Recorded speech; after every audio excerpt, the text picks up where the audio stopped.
कि प्रेम लक्षणा भक्ति को पाने के लिए साधक का दिनचर्या कैसा होना चाहिए और कौन कौन से दोष या अपराध से उसको बचना चाहिए?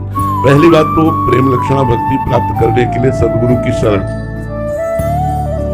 राम कृपा नासहि सब रोगा, जब यही भांति बने संयोगा।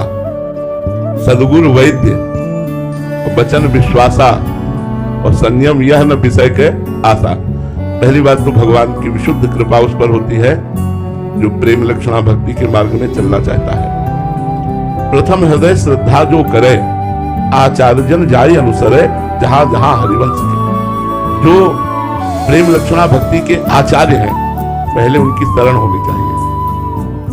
अगर हम आचार्यों की शरण में नहीं है तो भगवत प्रेम लक्षणा भक्ति का प्रादुर्भाव होना असंभव है। इसीलिए कहा प्रथम हृदय श्रद्धा जो करे। जो प्रथम हृदय में इस बात पर श्रद्धा कर ले कि बिना आचार्य कृपा के प्रेम लक्षणा भक्ति प्राप्त होना असंभव है। जैसे हमें सहचरी भाव की उपासना करनी है, सहचरी भाव का प्रेम प्राप्त करना है तो स्वामी हरिदास जी महाराज, हरिवंश महाप्रभु जी, हरिराम व्यास जी, ये महापुरुष प्रकट हुए हैं इसी भाव को प्रकट। हमें ठाकुर जी का सखा भाव प्राप्त करना है तो श्री वल्लभाचार्य भगवान, उनके द्वारा बाल भाव और सख्य भाव दोनों भाव की पुष्टता की गई। हम अगर आचार्य की शरण में नहीं है तो मनमानी साधना करके प्रेम प्राप्त कभी नहीं कर सकते। यह गुण साधन ते नहीं हुई।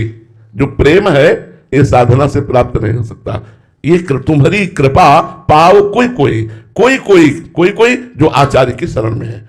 बिना महापुरुषों की शरण लिए हम भगवत मार्ग में चल ही नहीं सकते। वो केवल नाटक होता रहता है, साधन होता है विषय, और साध्य होता है श्री भगवान उसका जो आचार्य शरण में होता है। जो मनमानी आचरण करता है तो साध्य बन जाता है विषय और साधन हो जाते हैं भगवान। वो जीवन भर साधना करता है लेकिन प्रेम का स्फुरण नहीं होता।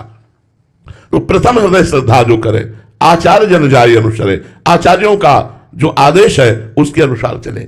दूसरी बात, रसिकन की सेवा जब होए। क्यों? क्योंकि एक अहम और मम, ये दो बंधन हमें फांसे हुए हैं।